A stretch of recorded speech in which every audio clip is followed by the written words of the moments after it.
San Francisco, Roy Thomson Hall, home of the Toronto Symphony Orchestra, isn't much of a home to opera these days, but it might be. Of course, there is a full-fledged opera house only a few blocks north in the shape of the Four Seasons Centre. On the other hand, the Canadian Opera Company mounts only 6 main stage productions there each year, and, notwithstanding the efforts of Opera Atelier and other smaller-scaled producers, a city Toronto's size can surely absorb more. Baritone Alexei Bogdanov as Andrei Shelkalov in the opera, Boris Godunov, with Michael Tilson Thomas conducting the San Francisco Symphony Orchestra. Corey Weaver, witness what happens in San Francisco, home of one of the 3 largest opera companies on the continent. A smaller city than Toronto, it already boasts a longer opera season without the help of the building across the street. The building across the street happens to be Louise M. Davies Symphony Hall, where the San Francisco Symphony Orchestra does provide help in the form of semi-staged operas under the direction of its resident maestro, Michael Tilson Thomas.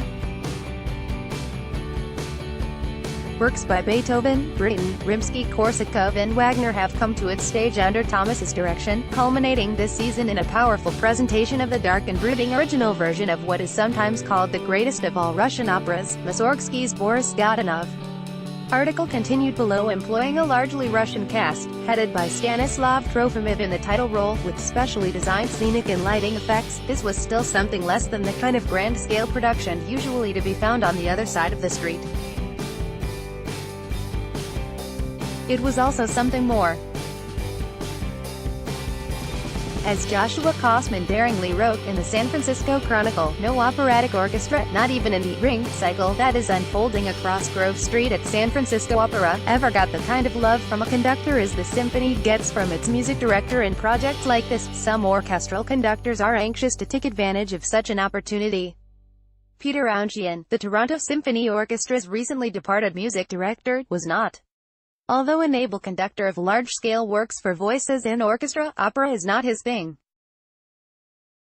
It wasn't Carol Anseral's thing or Jukka-Pekka Saraste's, either, to mention 2 other former music directors. And it was Seiji Ozawa's and Andrew Davis's, to mention 2 others. Few opera companies boast orchestras to match the quality of a major symphony orchestra playing in a fine concert hall. Even in Wagner's own Festspielhaus in Bayreuth, I haven't experienced a thrill comparable to sitting almost alone, hearing the Cleveland Orchestra under Christoph von Dohnanyi in Severance Hall, recording Das Rheingold. Dohnanyi's successor, Franz Welser Most, has continued the Cleveland Orchestra's tradition of concert opera. I wonder how many opera orchestras could match its recent performance of Strauss's Elektra. As experienced symphonic musicians have pointed out, accompanying an opera enhances their flexibility and accompanying skills. The Toronto Symphony Orchestra's principal cellist, Joseph Johnson, looks forward to his summers heading the cello section in the Santa Fe Opera Orchestra. Article continued below. So it's good for players as well as the public to have opera included in the symphonic season. Indeed, the same orchestra often serves the symphonic and operatic seasons in Europe, most famously in Vienna. It doesn't always work. North American symphony seasons tend to be longer than their European counterparts, and when Vancouver attempted an amalgamated orchestra, finding complementary dates proved unmanageable. So on this side of the Atlantic we usually encounter 2 institutions with a potentially overlapping repertoire. The Metropolitan Opera Orchestra became an active concert presence under James Levine in Carnegie Hall.